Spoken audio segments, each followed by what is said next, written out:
This is, of course, Jay Unger's Ashokan Farewell. I recently did a lesson on it as a duet version where I've got, a strumming guitar part and picking out the melody and picking out the lead that came out on the original version, the Fiddle Fever version that showed up in the Civil War.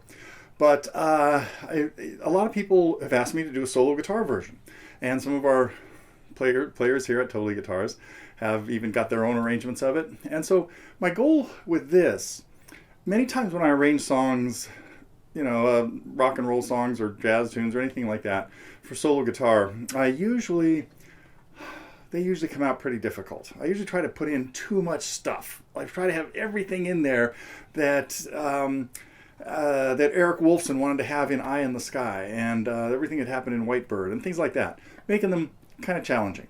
My goal with this was to put together as simple an arrangement as I could of Ashokan Farewell that is playable by, if you just have a little bit of fingerpicking experience, you can play it. Right? There are hardly any difficult chords in here or anything. Now, I messed around with, I explored a lot of different keys. The key of D, its original key, which causes problems.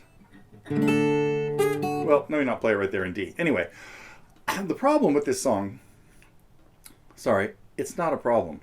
One of the difficulties in arranging Ashokan Farewell is the range of notes is huge. It really ranges from, it's almost 2 octaves. In the key of G, the melody ranges from D up to C. And, well, let me back up on that. In any case, the melody notes, if they get, so it is almost 2 octaves, from this D to that D to this C, right?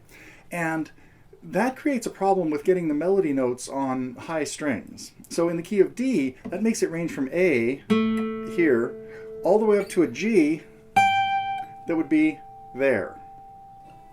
That's not too, especially with the key of D. The problem with D is, unless I put a drop D in the bass, I don't have any low bass notes I can play. So, I looked at it in C and in A, didn't even mess around with E, because I could see the problem was then the melody would get down to this B too low. That's in the bass note range. So I settled on G. That gave me the melody range from this D to this C. Totally doable. And so, you just saw me play it here. It hopefully didn't look too scary. Anyway, that's what we're going to do in this lesson. There's really just 2 parts. Right there, I just played through each of them one time. You could, of course, play through them twice.